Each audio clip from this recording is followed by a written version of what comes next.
Experience the Word of God anytime, anywhere for free.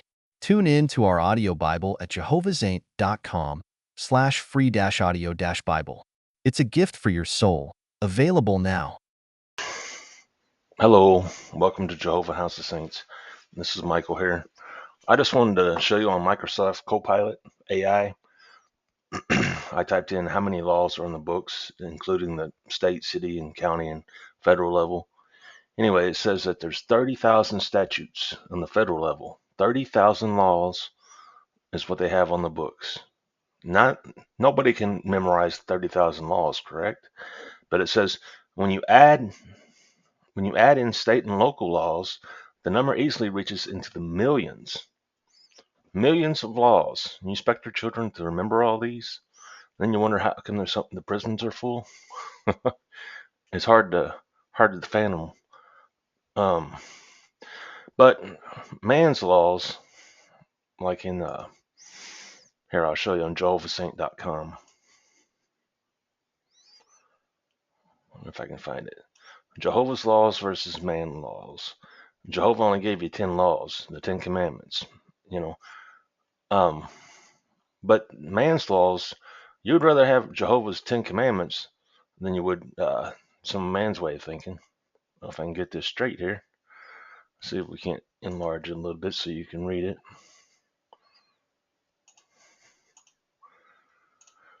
Some of man's laws, man's way of thinking. Exodus 35:2. This is man's laws in the Bible. 6 days' work shall be done, but on the seventh day you shall have a Sabbath of solemn rest, holy to the Lord. Whoever does any work shall be put to death. You'd be put to death back then if you were doing work on the Sabbath on a Sunday. Deuteronomy 23:2. A bastard shall not enter into the congregation, church building of the Lord. Even in the 10th generation shall he not enter into the congregation, church building of the Lord. Leviticus 29. For anyone who curses his father or mother surely be put to death. These are man's laws. These are not God's laws. You remember this. If a man commits adultery with his wife of his neighbor, both the adulterer and the adulteress shall be put to death. If a man lies with his father's wife, he has uncovered his father's nakedness. Both of them shall surely be put to death. If a man also lie with mankind, as he lays with a woman, they shall surely be put to death. Um, if a man lies with his daughter-in-law, both of them shall be put to death. All these laws wanted to kill everybody for every little thing. And if a woman approaches any animal and lies with it, you shall kill the woman and the animal. They shall surely be put to death. A man or a woman who is a medium or a necromancer, I can't even say the word, shall surely be put to death. They shall be stoned with stones. None of these are of the above are God's laws, but man's laws. 10 laws is all God gave you. All right, I'm going to jump back on man's laws in a minute, but I'm going to talk about abortion right now. The second trimester of abortion. Now, the second trimester of abortion, the baby's heart is. Let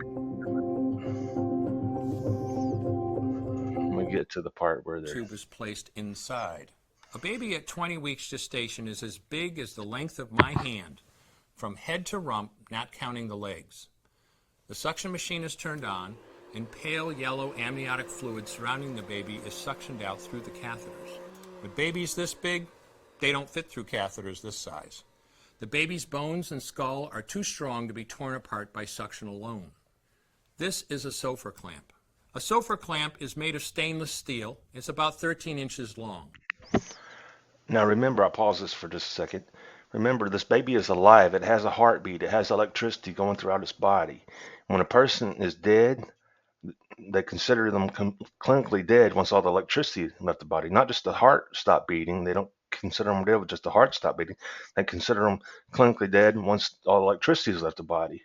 So if a baby has a heartbeat, it has electricity because there's an area called the sinus node in the upper right chamber of your heart that generates electrical impulses all throughout your body and send messages to your brain from your soul. All right, we'll get back to this clip. The business end is about 2.5 inches long and a ½ inch wide, and there are rows of sharp teeth. This is a grasping instrument. When it gets a hold of something, it does not let go.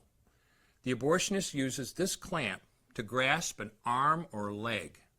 Once he has a firm grip, the abortionist pulls hard in order to tear the limb from the baby's body.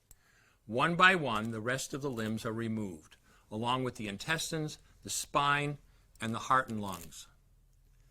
Usually the most difficult part of the procedure is extracting the baby's head, which is about the size of a large plum at 20 weeks. The head is grasped and crushed. The abortionist knows he has crushed the skull when a white substance comes out of the cervix. This was the baby's brains. The abortionist then removes skull pieces. He removes the placenta and any leftover parts of the baby with a curette, scraping the lining of the uterus for any... Okay, do you remember Nazi Germany, all the millions of people that died? Well, let's find out with Copilot how many babies have been killed since 1980. All right, now we're on Microsoft Copilot AI.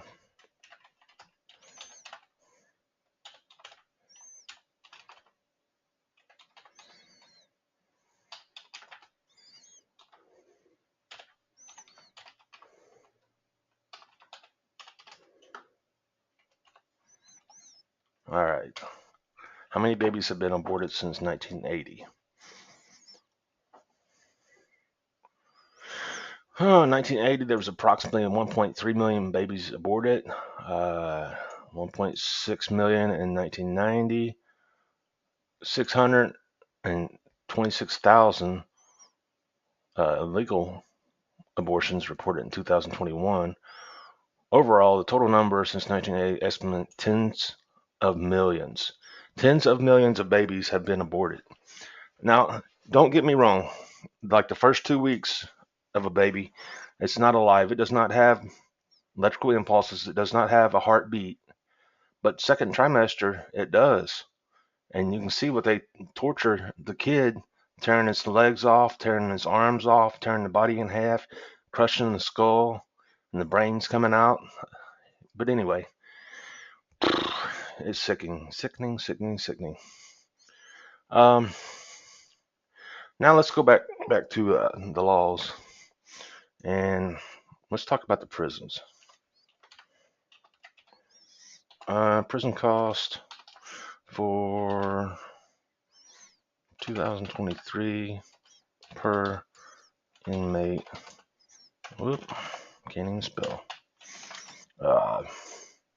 Per state. Prison cost 2023 per inmate. Most people don't make but around $40,000 to $50,000 a year.